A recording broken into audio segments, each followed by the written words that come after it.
Maghreb Orient Express, bienvenue à toutes et à tous. Comment vivre ensemble aujourd'hui à Paris, Istanbul ou encore Montréal, au Québec?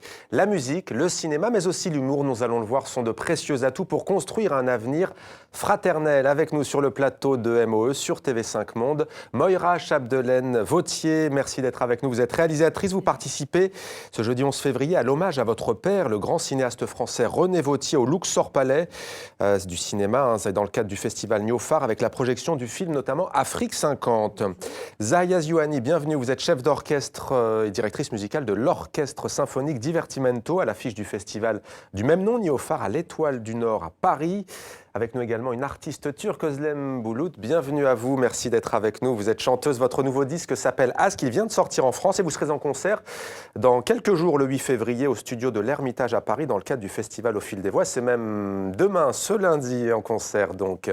Et puis donc, comme promis avec nous, en direct de Montréal, au Québec, c'est au Canada, Rabih Ramal, merci d'être avec nous. Vous êtes humoriste, chroniqueur pour La Presse Plus. Vous êtes aussi le porte-parole de la Semaine québécoise des rencontres interculturelles. Alors on va y aller avec vous. Le Québec, vu de France, fait souvent figure de modèle en termes de vivre ensemble. Depuis plusieurs années, pourtant, ça n'a pas l'air d'être aussi évident. Il suffit de lire vos chroniques pour s'en faire une petite idée. Pour vrai, quelle chronique, laquelle? L'une des dernières, notamment, justement, où vous évoquez cette question peut-être des crispations identitaires.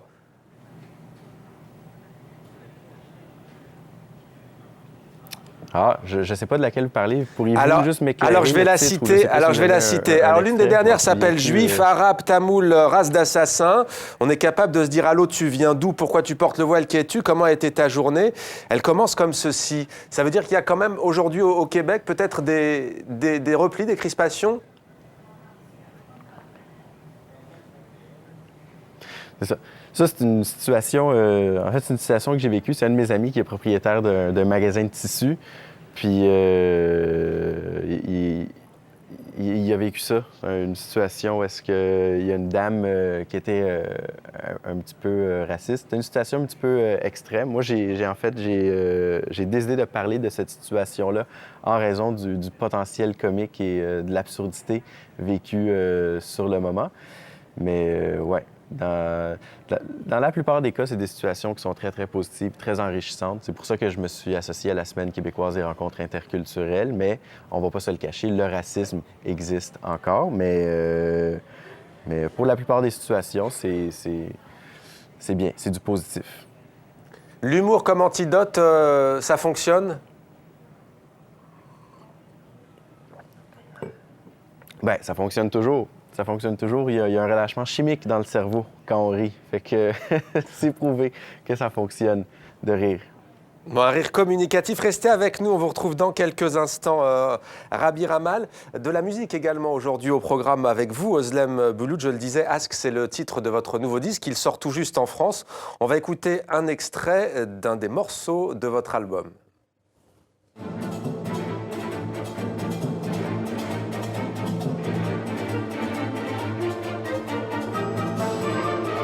Voilà, vous n'êtes pas encore chef d'orchestre, Özlem Bulut. Ça, c'est l'extrait, on a reconnu bien entendu, de Zahia Ziouani. On va peut-être maintenant regarder alors un extrait de votre titre. Allez, c'est parti.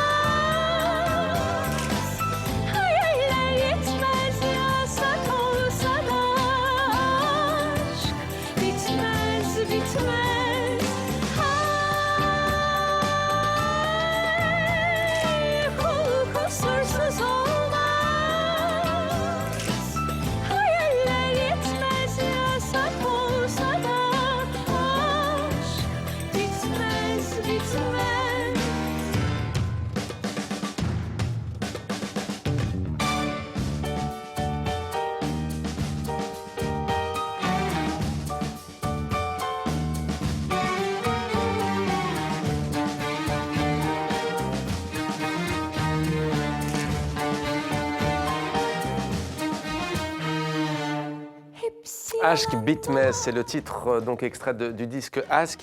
Aşk, ça veut dire quoi? Ça parle d'amour? Aşktan bahsediyor, evet. Oui, on parle de l'amour. Aşk asla bitmez. L'amour ne se termine jamais.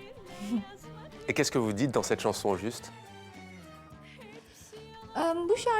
Dans cette chanson, je joue avec les clichés concernant les femmes qui sont sages, l'image de la femme sage qui correspond à la société, au désir de la société, mais qui fait ce qu'elle veut, qui flirte, qui brise les règles, qui joue avec les tabous. La tenue est là pour appuyer ces clichés. D'ailleurs, vous avez une veste en cuir et vous avez, il semble, un voile de mariée, si je ne m'abuse, c'est cela? Evet, c'était comme ça à mon mariage, c'était la tenue de mon mariage. C'est vrai? Oui, c'est vrai. Votre pays, la Turquie, c'est vrai, hein, est tiraillé entre modernité, entre retour aussi d'un certain conservatisme. C'est un des pays dans le monde musulman qui a été souvent à la pointe, hein, à l'avant-garde de l'émancipation des femmes. Ces dernières années, c'est plus compliqué. C'est quelque chose que vous essayez de retranscrire dans vos musiques?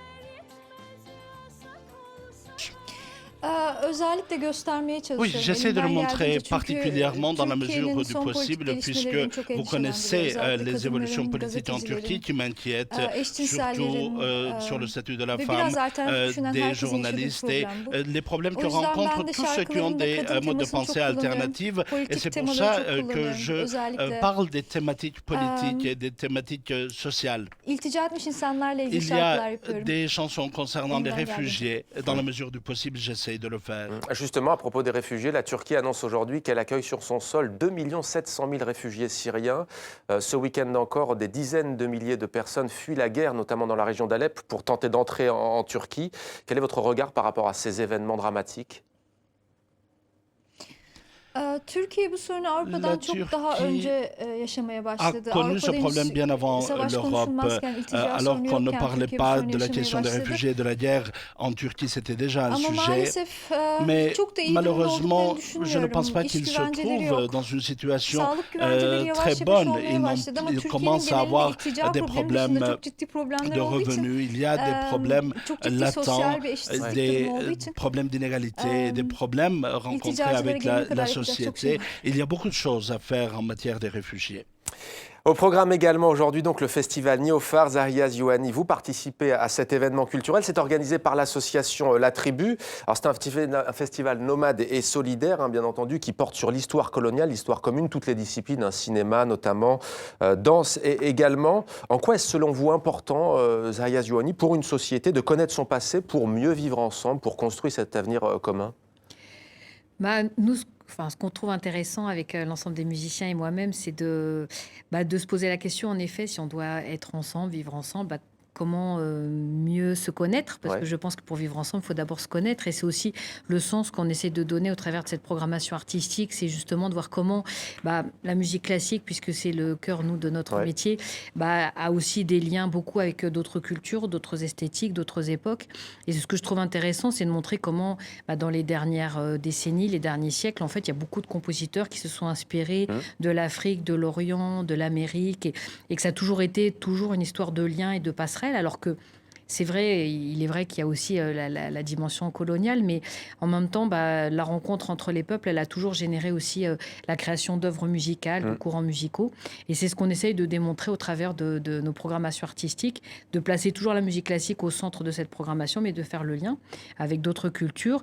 Et c'est vrai qu'on a tout un cycle autour des musiques de la Méditerranée qu'on a décliné justement au travers des musiques du répertoire symphonique, mais également de la création contemporaine et des musiques plus d'inspiration populaire. Et en fait, de montrer qu'il y a à la fois plein de différences, et c'est super justement qu'il y ait ces différences-là, mais qu'il y a aussi des racines communes et d'essayer de les mettre un peu en relief.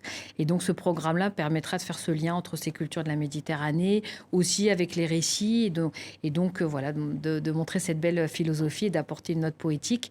Et donc, voilà, moi, je pars du principe que c'est important, et c'est vrai que mes anciennes expériences que j'ai pu avoir à la tête de l'Orchestre national d'Algérie ou même d'autres endroits également, où en fait, ils découvrent volontiers la musique classique européenne, mais tout en mettant aussi à l'honneur leur propre musique classique. Et je trouve que c'est important ici en Europe aussi que nous, on prenne peut-être plus parfois la mesure de ça, et qu'on est parfois peut-être trop centré ou trop sur notre propre patrimoine, qui est super et qu'il faut absolument continuer à découvrir, à faire découvrir aux jeunes, parce qu'on leur montre peut-être pas assez, mais en même temps toujours en faisant ce lien avec d'autres cultures. Des passerelles passerelles et des ponts à travers la musique. Moira Chapdelaine-Vautier, vous, disons-le clairement, alors vous participez aussi à ce festival Neofer, disons-le clairement, vous avez baigné dans une page douloureuse de l'histoire de France avec les films de votre père sur le colonialisme de la France en Afrique, notamment en Algérie, avec un film devenu culte. Il s'agit d'avoir 20 ans dans les Aurès. Qu'est-ce que ça vous a apporté au juste ?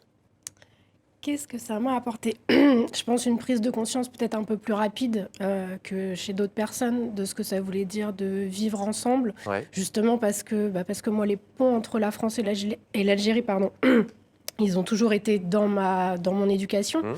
Que moi, j'ai vécu en Bretagne où c'était pas forcément l'endroit où on était plus en lien avec l'Algérie. Puis finalement, quand je suis arrivée en région parisienne, tout d'un coup, j'ai vu ce que ça voulait dire aussi d'avoir des gens qui avaient une histoire qui était c'est-à-dire une histoire qui avait des pans communs et qui en même temps était basée sur une vraie... Mais qu'est-ce qu'il vous disait, lui, ce grand cinéaste René Vautier, votre père ? Est-ce qu'il vous disait connaître ton passé, ton histoire, même si elle n'est pas belle à voir, pour mieux justement construire l'avenir ? Évidemment, bien sûr. De toute façon, lui, il s'est battu toute sa vie pour ça, c'est-à-dire pour créer un dialogue, quel que soit... C'est-à-dire que pour lui, les choses les pires qu'il pouvait y avoir, c'était les lois d'amnistie, par exemple, après la guerre d'Algérie, qui faisaient que tout d'un coup, on ne pouvait plus dire les choses. Je pense que lui, il a toujours voulu dire les choses et que voilà, il s'est assez souvent confronté à un État qui ne voulait pas forcément dire les choses. Voilà. Contre la frénésie de l'oubli, donc, comme le dit le festival Neofer. On va retourner à Montréal, au Québec, où nous attend Rabi Ramal. Rabi, récemment, le Premier ministre Justin Trudeau, Premier ministre du Canada, a solennellement demandé pardon aux Autochtones au nom de l'État fédéral, puisqu'on parle aujourd'hui dans Maghreb Orient Express de passé douloureux. Il a même pleuré, le Premier ministre du Canada, chose assez rare pour des hommes politiques de premier plan. En quoi, selon vous, Rabi, connaître son passé, que ce soit à Paris, à Montréal, à Istanbul, ça peut permettre aussi de mieux vivre actuellement ensemble ?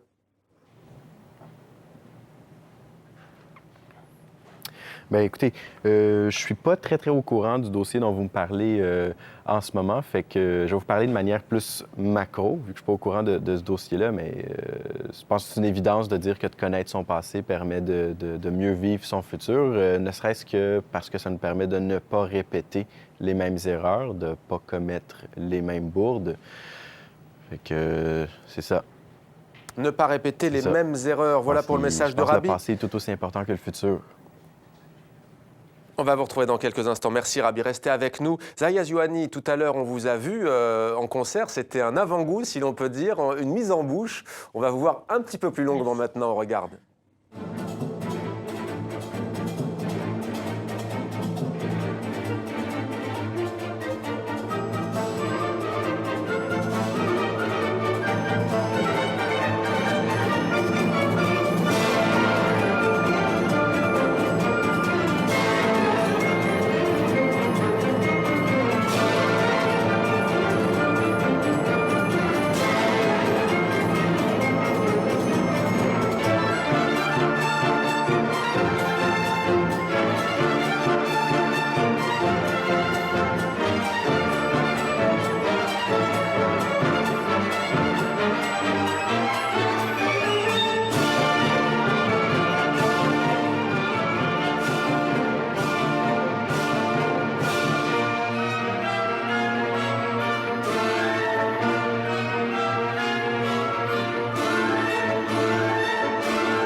Voilà, c'est un extrait de votre orchestre Divertimento. C'était en 2012 autour du programme Algérie-France pour le cinquantenaire de l'indépendance. Extrait de la danse bacchanale de Camille Saint-Saëns. D'où vient cette idée de partager, au fond, Zahia Zouani, votre musique avec des personnes, disons-le, qui n'y ont pas toujours accès ? C'est une musique que l'on dit plutôt élitiste en général. Pourquoi cette volonté de l'ouvrir ? Vous l'avez dit, à travers des passerelles musicales, mais au-delà, même vis-à-vis du public. Oui, alors moi je dirais plutôt que la musique classique, ça doit être, c'est une musique qui est exigeante, mais moi je la trouve pas élitiste. Alors après, pour en effet l'apprécier, il faut aussi bien la connaître et donc en comprendre aussi peut-être quelques éléments. Et puis en fait, c'est surtout une musique, je trouve, qui procure plein d'émotions et que tout le monde doit pouvoir y avoir accès à ces belles émotions. D'où l'idée de la rendre la plus accessible aux plus jeunes notamment. Exactement, et donc c'est vrai que moi je pense que c'est vraiment la rencontre avec les artistes et avec le concert, que c'est comme dans ces situations-là que ça peut se produire. Donc pour ma part, c'est vrai que bon, j'ai grandi grandi sur un territoire où c'était pas forcément très évident.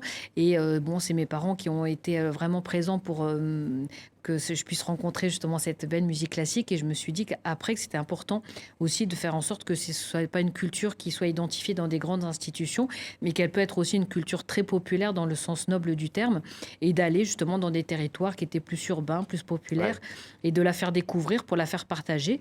Et puis qu'après, les enfants soient plus curieux et envie de découvrir plein de belles choses.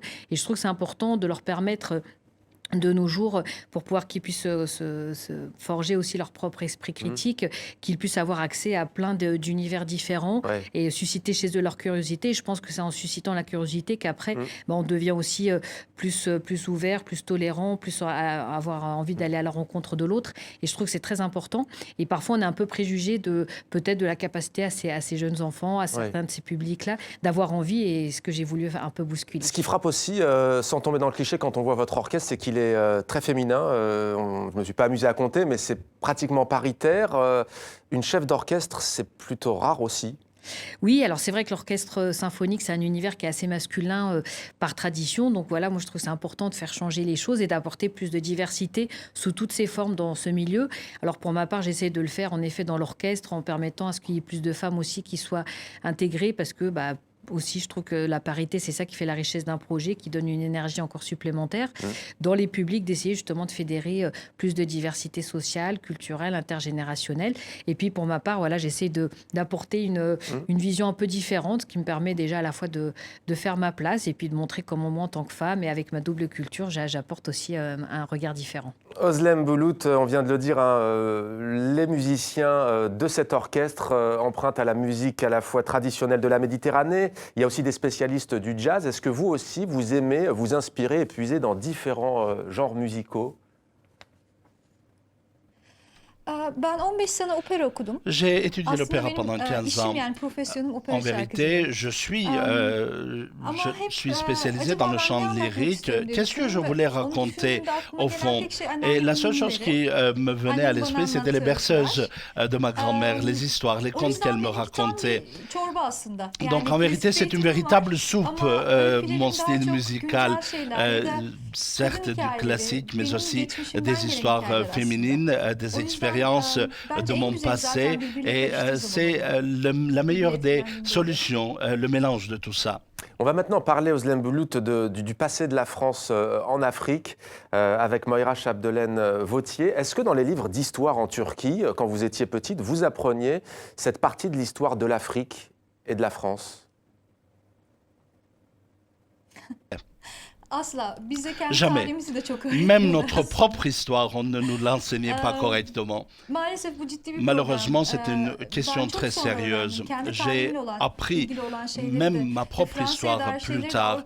Et c'est après mon arrivée en France, après mon arrivée en Europe et après mon installation à Paris, que j'ai pu apprendre l'histoire de France. Et c'est un manque véritable à combler en Turquie. Eh bien, sachez que dans les livres d'histoire en France aussi, on n'a pas beaucoup entendu parler il y a des dizaines d'années de cette histoire, et notamment de votre père, Moira Chapdelaine-Vauthier. On va regarder sans plus attendre un extrait du film Afrique 50. C'était il y a donc quelques décennies. C'est un film que l'on peut voir, qui est projeté au festival Histoire coloniale, Histoire commune, le festival Niofar. On regarde. Amis, la colonisation, ici comme partout, c'est le règne des vautours. Et les vautours qui se partagent l'Afrique ont des noms. Société commerciale de l'Ouest africain, 650 millions de bénéfices en 1949. Compagnie française de l'Afrique occidentale, 365 millions de bénéfices en 1949. Davom, 180 millions de bénéfices. L'Africaine française, le Niger français, la Compagnie française de la Côte d'Ivoire, c'est le trust anglo-saxon Unilever, 11 milliards 500 millions de bénéfices en une année, 40 millions par jour volés aux Africains. En échange, ces missionnaires du commerce ont introduit le progrès en Afrique. Le progrès. Voici le célèbre barrage de Markala-Sansanding sur le Niger. Une turbine fournit de l'électricité aux maisons des Blancs. Mais il n'y a pas d'électricité pour ouvrir les vannes devant les péniches des grandes compagnies coloniales, car la sueur des Noirs à 50 francs par jour revient moins cher que l'installation et l'entretien d'une turbine.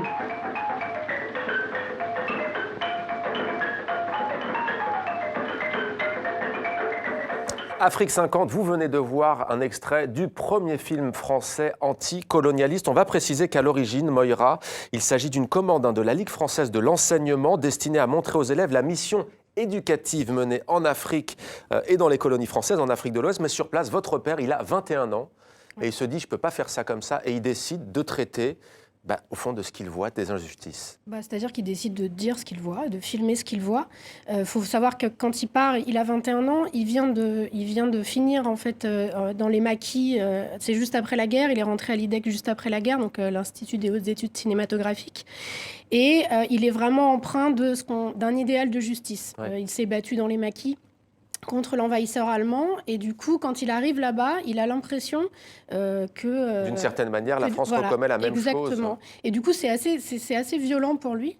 Il arrive bien sûr là-bas sans idée préconçue, mais surtout avec ce qu'on lui a appris, à savoir que l'homme blanc, effectivement, comme il dit dans le commentaire, l'homme blanc apporte des bienfaits, apporte l'éducation, apporte la santé, apporte la technique, apporte... C'est évidemment pas ce qu'il trouve. Et surtout, quand il commence à tourner, en fait, on lui explique que non, il n'a pas le droit de tourner ça. Et qu'il faut qu'il tourne ce qu'on lui a demandé de tourner, à savoir les bienfaits de la colonisation. Il est allé en prison pour ce film. Voilà, il a fait 1 an de prison, il a fini par rentrer en France. Alors je vous passe toutes les... parce qu'on n'a pas le temps. Ouais. Mais par contre, venez à la projection, je vous raconterai tout. Non mais il passe... il finit par monter ce film-là. Et effectivement, le film est censuré, bien sûr, n'a jamais eu de visa. 40 ans d'interdiction. Voilà, lui est condamné à 1 an de prison. Il a 13 chefs d'inculpation pour ce film.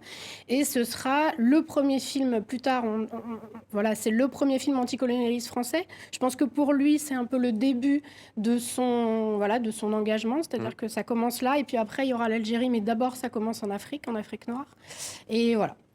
Alors, on va retourner à Montréal, au Québec, avec Rabi Ramal. On le disait, vous êtes le porte-parole de la Semaine québécoise des rencontres interculturelles. Alors, l'événement a lieu au mois d'octobre dernier, mais c'est l'occasion pour nous aujourd'hui d'en reparler, de le mettre sur le devant de la scène. Quelle est au juste la vocation de cet événement ? La Semaine québécoise des rencontres interculturelles, ça vise avant tout à célébrer la richesse culturelle, à célébrer la diversité pour laquelle le Québec est connu. C'est des activités qui sont organisées partout à travers la province parce qu'on invite les gens vraiment à aller à la rencontre l'un de l'autre. Les activités, c'est très varié. Ça peut être des repas communautaires, ça peut être des projections de films, ça peut être des rencontres, c'est des spectacles. C'est vraiment, c'est très, très riche comme événement. C'est riche en activités. Puis pour avoir assisté à plusieurs activités en tant que porte-parole, quand tu arrives là, puis tu vois des gens qui viennent de partout dans le monde, des gens de différents horizons qui ont chacun leur histoire, mais qui finissent par former un tout, c'est un sentiment puissant. Question peut-être un peu plus personnelle, Rabi. Quel est votre rapport au Liban ? Vous savez qu'on est beaucoup regardé au Liban, pays francophone, pays francophile. Quel est votre rapport à ce pays ?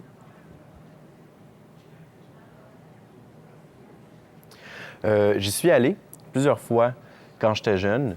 C'est un très, très beau pays.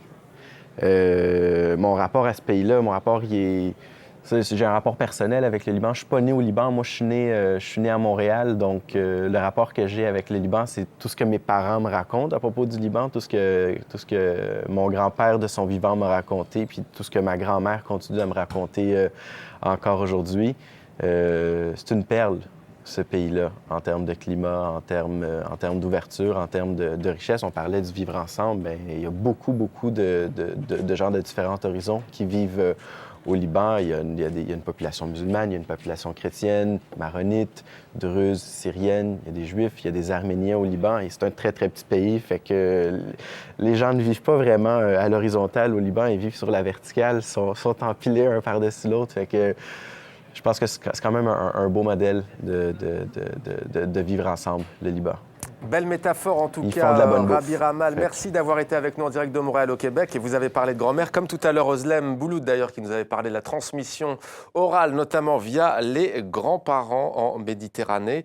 Voilà donc pour ce numéro. Je vais vous remercier. On va terminer, si vous le voulez bien, par un dessin d'un caricaturiste algérien, Riles Aynouch, que vous connaissez sans doute. Voilà, c'est son cadeau d'anniversaire pour Maghreb Orient Express, puisqu'on a fêté hier, 6 février, nos 5 ans. Voilà, on vote pour MOE pour un second mandat, mais promis un deuxième deuxième mandat et puis il s'en va, pas plus. On respectera la Constitution. En tout cas, voilà pour ce petit clin d'œil de Riles Aynouch. Merci Özlem Bulut d'être venu à Paris et sur le plateau de Maghreb Orient Express sur TV5 Monde. Merci à toutes les deux également et à vous d'être fidèles à MOE.